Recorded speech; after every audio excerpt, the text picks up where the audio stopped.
Pak, tapi satu yang saya tulis tadi, born to be a sales. Wah, ini sangat luar biasa. Life is about selling, Anthony. Yes. Life is about selling.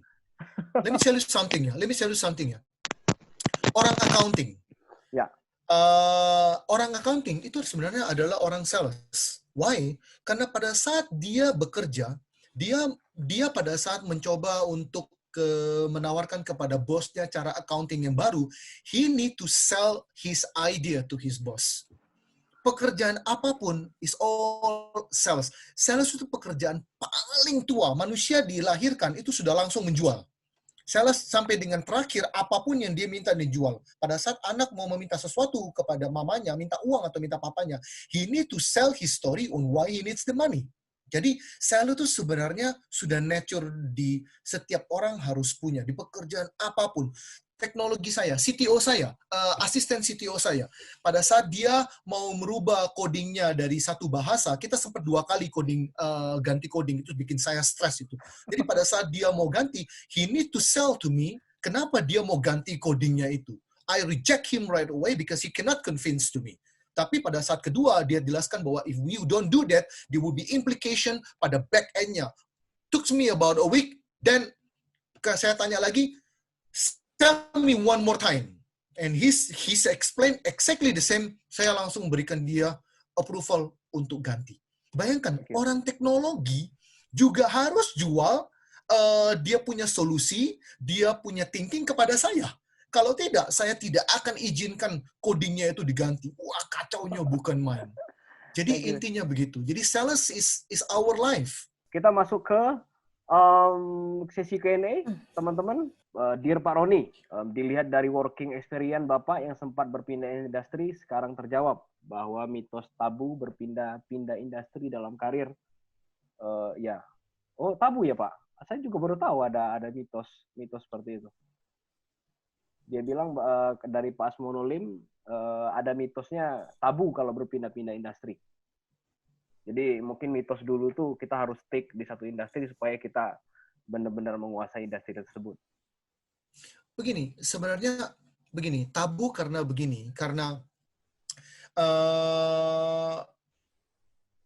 orang perbankan relevansinya lari ke perbankan. Why? Karena koneksinya sudah di sana. Jadi orang dari bank A dia pindah ke bank B, dia akan bawa customer-customernya dia di sana. Why make things so difficult?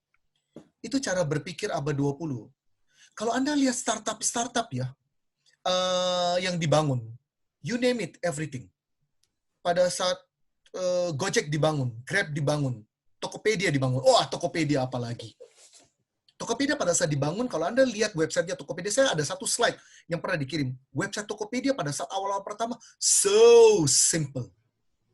Tetapi Tokopedia sampai sekarang bisa menjadi Indonesia number 1, so many kategori, karena kenapa? Karena William Tanujaya, atau talent acquisition-nya itu hiring a lot of people from consumer goods. Hiring a lot of people from automotive. Hiring a lot of people from fintech. Hiring a lot of people from textile, clothing business. They want to learn from these people.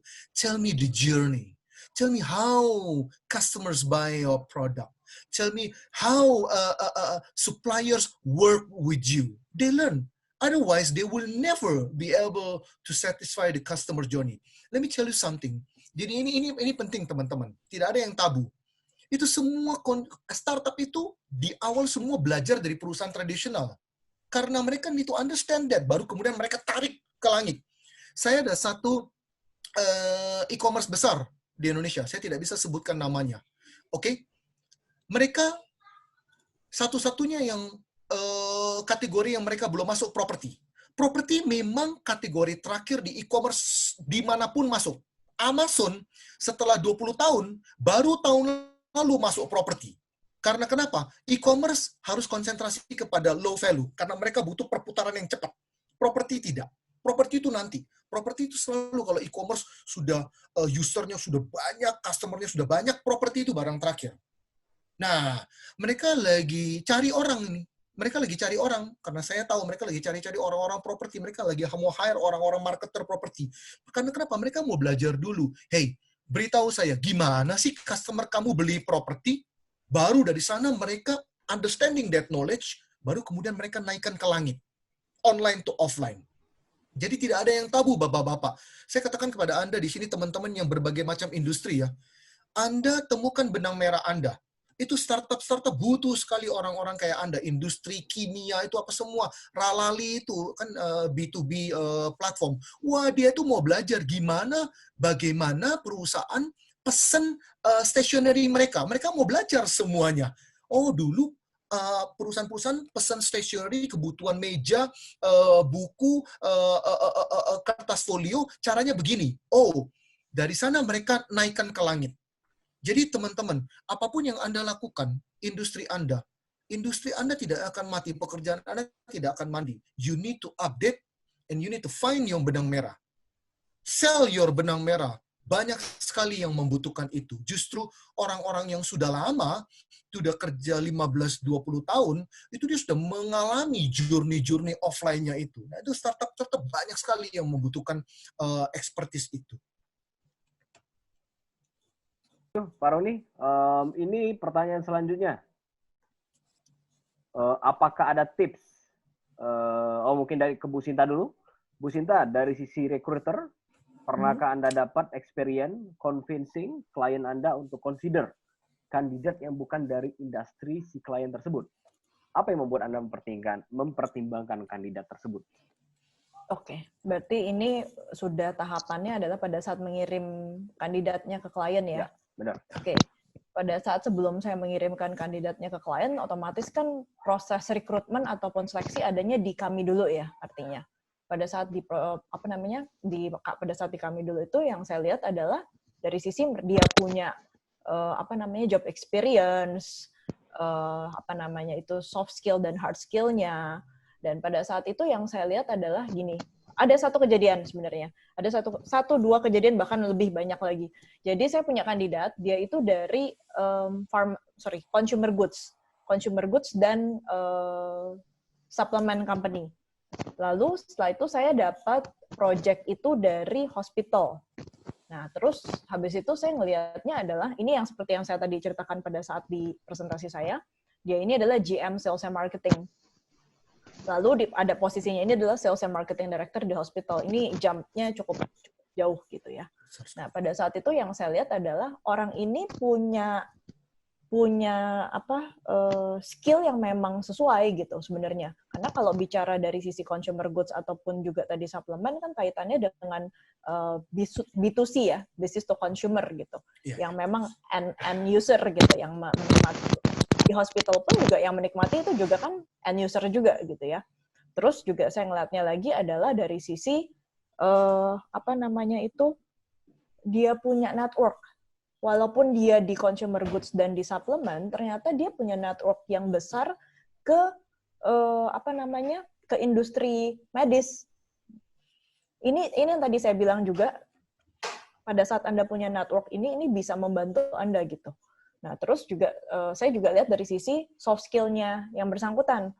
Soft skill-nya itu kandidat ini dia punya kesesuaian dengan kebutuhan di klien saya. Jadi pada saat saya convince ke klien saya, ini dia punya secara hard skill, dia punya secara soft skill, tapi in terms of industry memang dia tidak mengerti. Dari awal itu kita udah sama-sama tahu gitu. Terus pertanyaan dari klien saya adalah why should we hire him gitu. Kenapa sebelum hire deh? Kenapa kita mesti ketemu dulu sama dia gitu?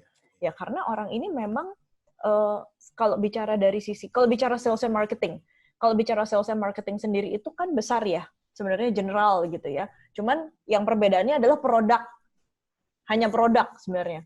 Nah jadi basically apa yang saya coba saya kasih highlight ke klien saya adalah dia ini pernah ada project ini. Oh ya satu hal lagi.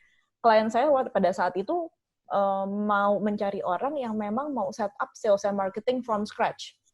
Nggak banyak orang yang punya kesempatan untuk set up divisi sales and marketing itu dari scratch. Dan kebetulan kandidat saya ini punya. Jadi, karena memang saya juga sudah interview yang bersangkutan dan sudah kenal juga cukup lama, saya pernah memindahkan dia ke satu ataupun dua perusahaan sebelumnya juga. Nah, saya lihat bahwa wah ini cocok banget nih. Emang dia ini memang expert untuk set up divisi from scratch. Jadi dari bikin SOP-nya semua segala macam, aturannya semua segala macam.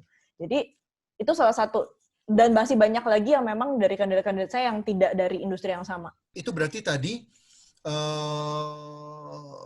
Sinta bisa menemukan benang merah kebutuhan Betul. pekerjaan itu dengan pengalaman itu. Nah itu Iya. kalau di sana ketemu sudah enak. Iya, Berarti- betul. Karena kalau ngomong industri nggak akan masuk-masuk nih, Pak. Seperti yang Bapak bilang. Karena memang gini, menemukan orang yang membangun dari awal itu langka sekali. Dan itu susahnya bukan main. Itu nggak gampang. Iya. Jadi bangun dari nol itu nggak gampang sekali. Jadi orang itu nggak ngerti industri itu, tetapi dia punya pengalaman. Nah itu benang merahnya ketemu. Nah itu benang merahnya. Kalau benang merahnya ketemu, saya yakin employer ngomong, oh, that's all I need. Karena saya nggak butuh orang yang ngerti industri ini lagi, karena saya sudah terlalu banyak di organisasi saya. Organisasi saya ada 100 lusin orang yang ngerti itu semuanya. Nggak perlu saya. Yang saya butuh, tapi 100 lusin orang saya di sana, kalau disuruh bangun dari awal kagak mau semuanya, takut semuanya. Jadi saya harus cari orang luar yang benang merahnya di sana. Nah, itu. Iya, Oke. betul. Sama satu lagi, kalau cuman setup itu juga udah langka kan ya. Tapi proven berhasil. Yeah. Itu yang bikin tambah nilai plusnya lagi. Dan waktu itu memang klien saya juga pengen ngeliatnya adalah, oh oke, ternyata memang dia nih punya pengalaman di situ gitu.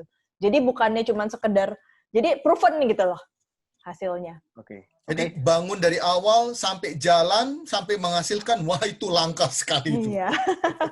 Oke, pertanyaan selanjutnya nih, Pak Roni. Apakah ada tips bagaimana kita menjual diri sendiri, Pak, meyakinkan kepada user atau headhunter? Saya pengen mengembangkan spesialisasi baru di bidang IT, tetapi perusahaan yang saya lamar sepertinya agak sulit menerima karena saya belum punya pengalaman. Nah, sama aja. Jadi intinya tuh bagaimana kita meyakinkan headhunter atau recruiter untuk menjual kemampuan kita lah. Begini, headhunter itu adalah your employer. There is no different dengan user Anda. You have to sell your headhunter. Kalau pekerjaan itu memang sudah diberikan kepada headhunter, Anda semuanya di sini harus pass through them, pass through Ibu Sinta, pass through Pak JP, pass through Ibu Sylvia. Kalau tidak, they will never, I agree, they will never throw your CV or even mention your name to their employer. Because like this, pada umur 40, pada umur 40, employer tidak mau melakukan kesalahan. Pada saat umur orang 40 ke atas, pada C-level, director level, general manager level, employer tidak mau melakukan kesalahan. Oleh sebab itu, yang mau melakukan shift career, Anda harus temukan benang merah Anda, concentrate on that. And you gotta be, tadi yang Sinta mengatakan, harus benar-benar yakin kenapa mau pindah, kenapa mau lakukan ini. Semua konsultasi semua, finding your benar merah. Jadi bagaimana cara menjual ke headhunter, itu sama seperti Anda menjual ke user Anda langsung. Sama, you need to sell your benang merah, you need to present yourself. Listen, you need this. I read into your job description. Makanya job description itu harus dibaca. Harus dibaca lagi.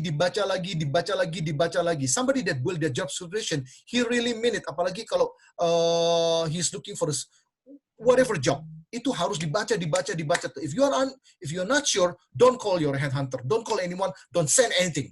Jadi you need to read that one, find the benang merah. If you don't find the benang merah, don't do that. Dan pertama, kedua, di surat pengantar Anda perlu jelaskan apa yang Anda kerjakan dan try to find the benang merah. Contohnya saya kalau kirim CV saya ada kirim ke satu perusahaan consumer goods. Nah, saya katakan kepada mereka, you are doing this. I know you are doing this. Everybody know you are doing this. I have this experience. This is what I do before. This is why I believe I'm a good match. If you take me in, I will not have difficulty to blend and to contribute. Itu. Nah, itu yang menurut saya headhunter is interested. Employer is interested.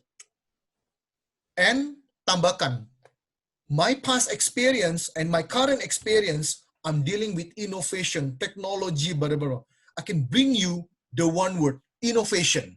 I can bring you a new way of thinking, a new way of approach. Itu yang menurut saya user is looking. They're looking for benang merah itu. Oh, wow, benang merah ini kagak ada di sana. Itu menurut saya. Jadi Anda harus menjual dulu kepada mereka. Nah, mengenai skill, oke, kalau Anda mau masuk ke suatu skill yang Anda tidak kuasai, my friend, I'm telling you, it's gonna be really hard. Contohnya, if you are not a tech guy, let's say my accounting staff, and then come to me, Ronnie, I want to move to technology department, but I don't have any knowledge on technology. I want to start learning. I don't think you will get a job. I wouldn't think you will get a job. Because why? Because you will struggle. Jadi karena ada ilmu-ilmu pasti, salah satunya teknologi itu tak bisa.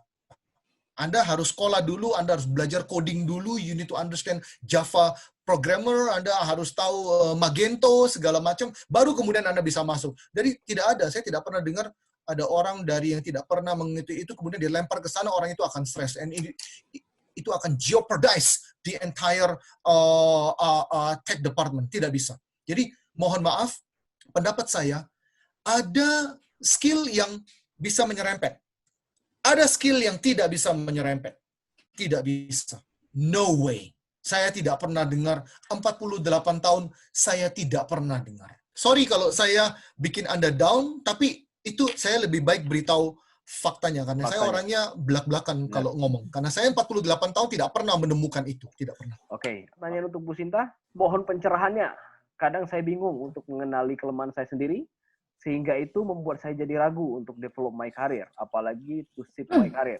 Apakah rekan-rekan headhunter bisa membantu memberikan training ataupun konsultasi bagi kandidat yang kebingungan seperti saya? Saya mencoba menjawab bukan dari trainingnya dulu ya, bicara konsultasinya dulu ya. Kalau bicara dari sisi konsultasi untuk mengenali kelemahan, ini kita bicara kelemahan apa nih? Kelemahan soft skill atau hard skill? Itu dulu pertanyaan saya. Terus kalau memang ternyata soft skill yang bisa baru kita temukan, saya sebagai headhunter baru menemukan apabila pada saat interview. Dan biasanya pada saat interview itu sendiri, saya biarkan kandidat saya bicara dulu gitu ya, menceritakan tentang pengalamannya dia, menceritakan pengalaman yang relevan dengan kebutuhan posisi yang sedang saya cari. Nah, dari situ kan kelihatan biasanya. Kalau saya cuma tahu dari CV itu rasanya nggak mungkin saya tahu kelemahan orang dari CV. Nah, dari telepon pun juga kadang-kadang saya juga nggak tahu. Kita itu manusia, harus kadang-kadang ngelihatnya satu. Kalau di Zoom masih lebih oke ya, masih bisa ngelihat kayak gini ya. Nah, itu biasanya setelah selesai interview, saya tidak tahu apakah konsultan lain melakukan hal ini atau enggak. Cuman kalau saya biasanya saya kasih masukan. Kenapa? Karena saya kan akan mempromosikan orang ini ke klien saya. Kalau pada saat saya ngelihat dia, oke, ternyata orang ini sebenarnya bagus, sayang banget gitu. Kalau memang ternyata dia misalkan contohnya memang dia pelit dalam berbicara, ataupun misalkan cara ngomongnya terlalu santai gitu ya. Tidak semua orang bisa mengerti itu. Tidak semua orang bisa mengenali kalau dia gaya bicaranya tuh memang kayak gitu. Apalagi saya kadang-kadang, mungkin kalau saya kebanyakan ketemu kandidat, ketemu orang, udah 15 tahun ketemu berbagai macam jenis orang, mungkin bisa mengenali gitu ya. Nah, cuman namanya user kan masih manusia juga, klien kan masih manusia juga nih. Kalau pada saat ketemu, nih orang kok diam aja gitu, sebenarnya mau kerja atau enggak gitu kan. Nah, jadi biasanya sih saya lakukan yang namanya edukasi sih. Biasanya saya akan bilangin, mungkin nanti pada saat ketemu, saya akan kasih tahu tipikal klien saya seperti apa. Saya akan kasih tahu, Bapak mungkin kok akan lebih baik seperti ini. Jadi itu memang tugas kami, recruitment consultant, untuk bisa mengedukasi kandidat. Jadi kita ini bukan cuma sekedar recruiter gitu. Kita bukannya cuma sekedar CV passer gitu, enggak. Tapi kita memang memberikan edukasi ke si kandidat-kandidat ini. Kalau tadi training, kalau training nanti mungkin bisa kita pikirkan ya, Pak JP, Bu Sylvia, nanti bisa kita pikirkan training seperti apa yang bisa kita berikan. Pak Roni, saya di bidang properti, dengan kondisi properti seperti saat ini, ada apa Bapak berpikir untuk shifting ke bidang lain? Well, begini, saya tahu sekali industri properti udah kena, semua sudah volumenya tidak kena gitu. Ya, saya masih belum tahu. Kita masih belum tahu. Masalahnya kita masih belum tahu ini pandemik ini akan seperti tadi Sinta katakan. Saya pun juga baca. Dan ya, I'm sad bahwa PSBB diterapkan lagi. Kita dengar Korea, New Zealand, Perdana Menteri New Zealand, Jacinda, 2 weeks ago dia mengatakan bahwa New Zealand sudah free dari COVID ya. Tahu-tahu sekarang ketemu lagi. So it is unpredictable, unprecedented. Jadi ini semuanya masih menunggu ini. Jadi saya sendiri sudah 4 tahun di industri properti, tapi pengalaman saya memang harus diakui 20 tahun adalah saya di consumer good. Jadi saya pribadi juga masih menunggu. Saya bisa mengerti semua perusahaan masih meraba-raba semua industri, kecuali beberapa industri yang masih kencang terus. Tadi Sinta sudah menjelaskan, yaitu salah satunya consumer goods. For me, untuk Ronnie Wisan, dengan 20 tahun pengalaman saya, it will be easy for me and so comfortable and I will not have any difficulties. Gampang sekali bagi saya untuk mengambil keputusan untuk menuju ke consumer goods. Pertama, industrinya lagi kenceng-kencengnya, terus kenceng-kencengnya. Saya rasa pandemik apapun, industri consumer goods tetap, pabrik terus jalan. Kebutuhan makanan terus jalan. Bumbu-bumbu, air minum, semua ada full capacity. Bagi saya mudah sekali. Saya mempunyai pengalaman itu. Dan consumer goods prakteknya itu tidak beda. Prakteknya semua tidak beda. Memang tidak boleh beda. Tatanan distribusi, distributor, modern trade, trading terms, negosiasi, semua tidak banyak berubah. Ada inovasi-inovasi sedikit, tidak banyak berubah. Jadi bagi saya, mudah sekali bagi saya masuk ke sana. Nah, itu adalah soft landing bagi saya, cara aman. Jadi no risk at all for me to go there. Tapi staying in property harus diakui, property tidak mudah sekarang. Jadi kalau menjawab pertanyaan itu, saya jujurnya masih melihat keadaan properti, kapan bisa pick up, tapi sudah banyak webinar yang mengatakan properti akan pick up tahun depan, itu mungkin terjadi. Jadi bagi saya beruntung saya mempunyai 20 tahun pengalaman yang solid di bidang consumer goods distribution. Jadi bagi saya mudah sekali bagi saya kalau mengambil keputusan, saya kembali ke sana. Mudah-mudahan umur saya tidak dilihat sebagai, karena harus diakui saya 48, kebanyakan mungkin saya tidak tahu Bu Sinta, apakah umur itu suatu liabilities atau suatu aset di mata employer? Apakah mereka mencari, ngapain saya cari orang sudah tua kayak Ronnie? Mendingan saya cari yang masih muda aja, Ronnie aja, mukanya muka muda, tapi sudah tua lah, itu baby boomer lah sebentar lagi. Bagaimana Bu Sinta? Apakah umur liabilities? Apakah pada saat Anda melihat itu, Anda mengutarakan kepada orang itu langsung, apakah Anda disekak langsung oleh usernya bahwa too old? Apakah itu aset atau liabilities? Oke. Karena saya adanya di recruitment firm, otomatis kan kita itu adalah serving ke klien. Which klien kita ini kan macam-macam nih, Pak. Kalau kita nih di Match Recruitment, mau itu semua, nggak cuma di Match Recruitment, saya rasa di semua headhunter ataupun di level recruiter sendiri gitu ya, ngelihat kandidat itu adalah aset.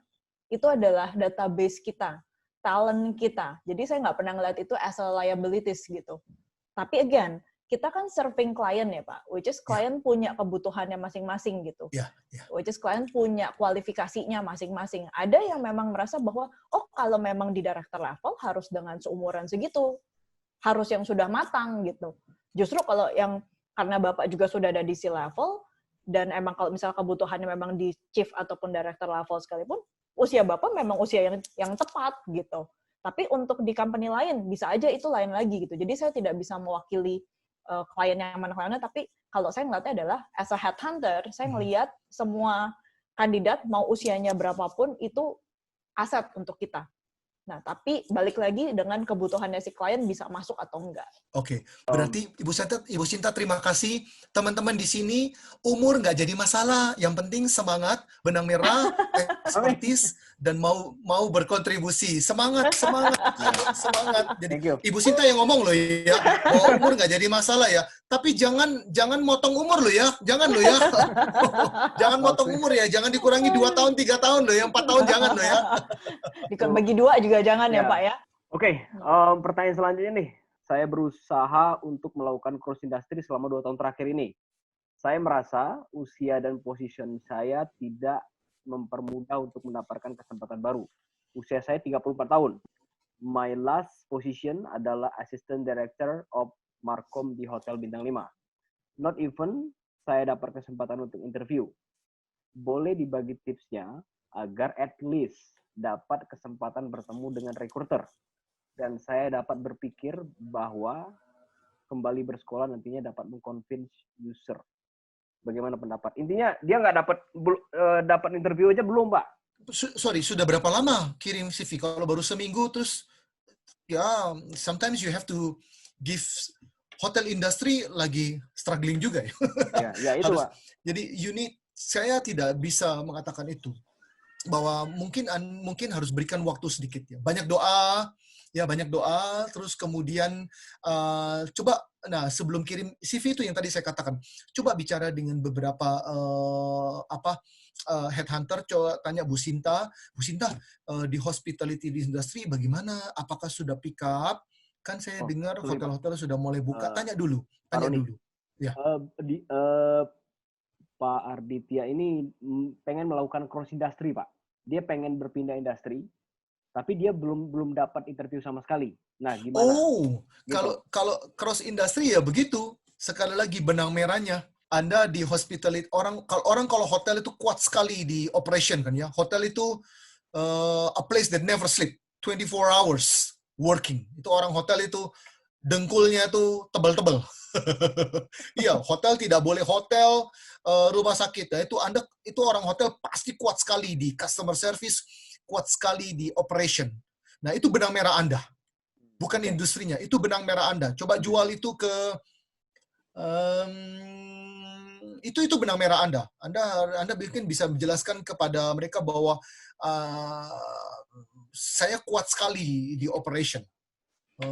Saya tidak tahu Anda tertarik siapa namanya orang Bapak itu ada. Oh, Pak Aditya. Pak Aditya, saya tidak tahu apakah Anda mau pindah industrinya di mana. You need to be specific ya. You need to be specific. Nggak bisa semua asal tembak, nggak bisa.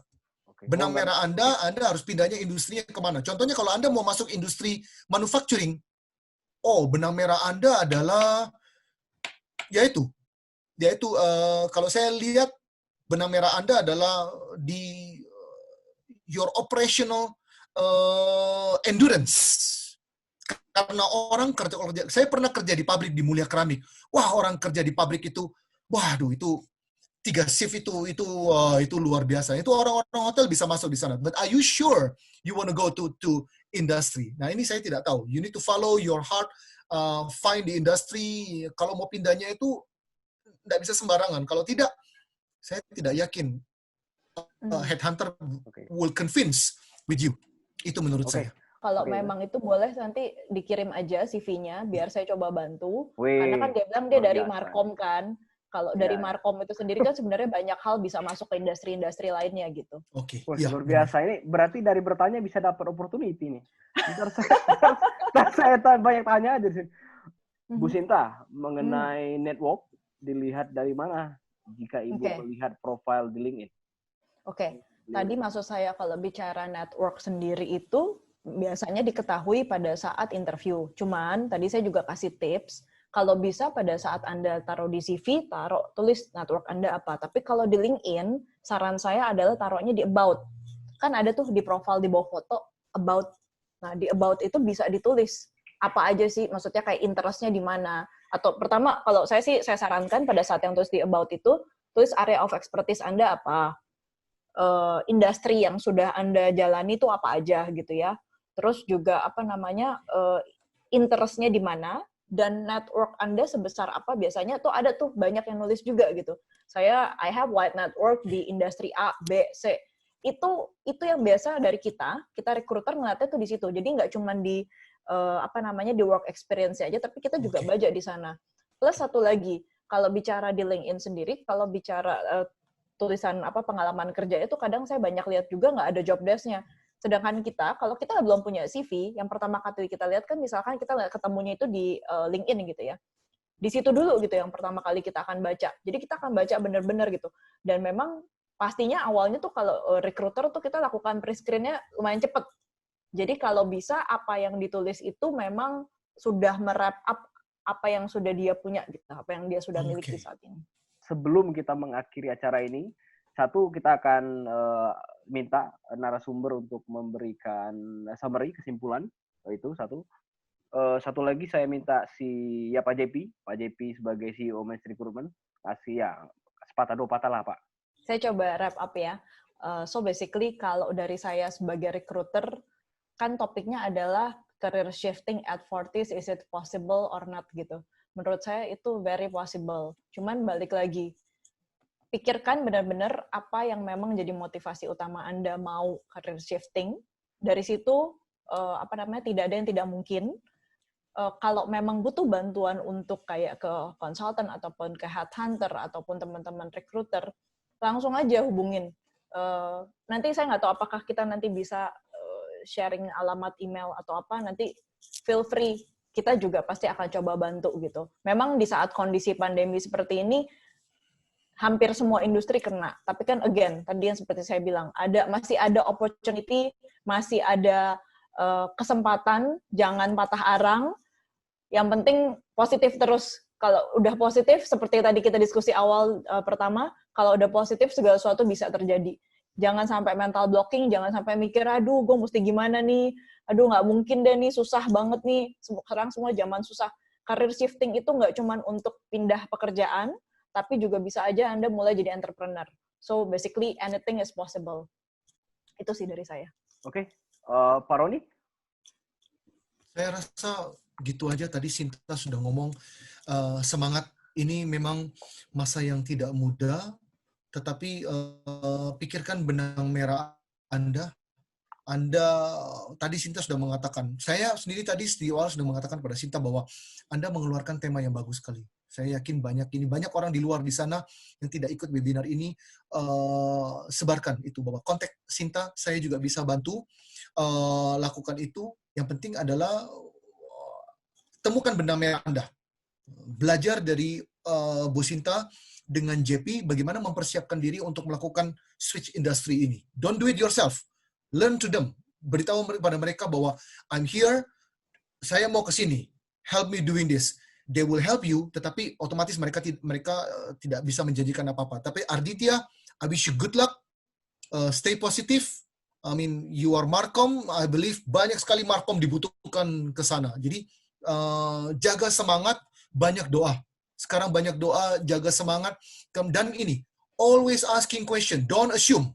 Never assume. Saya orangnya bawel sekali, nanya sekali pertanyaan. Karena saya tidak tahu dunianya semua. Never assume that you know everything. You need to ask. Ask Ibu Sinta, ask Anthony. Nah, mau belajar digital marketing tuh dari Anthony. Itu skill yang harus dikuasai orang di abad 21 tuh. Markom harus jago digital marketing itu. Belajar dari Anthony itu. Itu saya itu nggak ngerti. Dari nggak ngerti digital marketing sampai sekarang jadi ngerti. Karena kenapa?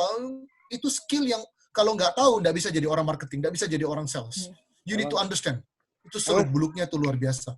Jadi, sekali lagi teman-teman, Sinta, JP, luar biasa. This event, Anthony, thank you so much for inform me. I wish apa yang saya katakan tadi bisa memberikan inspirasi kepada Anda untuk menentukan, untuk maju ke masa depan Anda yang lebih baik. You can. Anda harus bisa. You can. Ya, selamat malam teman-teman. Di malam ini sebenarnya saya diberkati sekali ya, itu saya dan teman-teman di Match Recruitment. Jadi kita yang belajar nih, kita belajar sama Pak Roni yang luar biasa, energinya terutama tuh luar biasa. Saya jadi semangat lagi nih. Tadinya udah jam segini mau siap-siap tidur, semangat lagi. Luar biasa Pak Roni, terima kasih. Sinta, awesome. Thank you juga untuk sharing-sharingnya gitu. Saya tadi semuanya sih sebenarnya udah di wrap up sama Sinta dan Pak Roni. Satu hal yang terngiang-ngiang terus nih dari webinar hari ini dari Pak Roni itu benang merah. Saya percaya setiap orang punya talent gitu. Walaupun mungkin cross industry sepertinya wah sulit seperti apa gitu. Tapi saya percaya itu talent Anda pasti ada talent Anda yang bisa transferable. Anda cuma harus untuk show it to people gitu. Kalau Pak Roni dari interview aja tadi sudah kelihatan orangnya passionate, energetic gitu. Orang seneng ngomong seperti itu.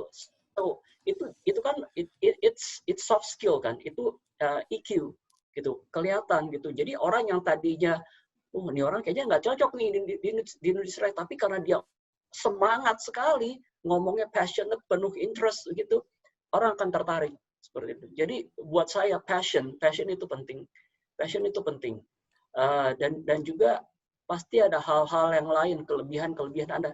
Coba Anda gali gitu. Show it. Kalau Anda punya portfolio seperti Bro Anthony bilang, yang di luar dari kerjaan Anda sehari-hari, tunjukkanlah.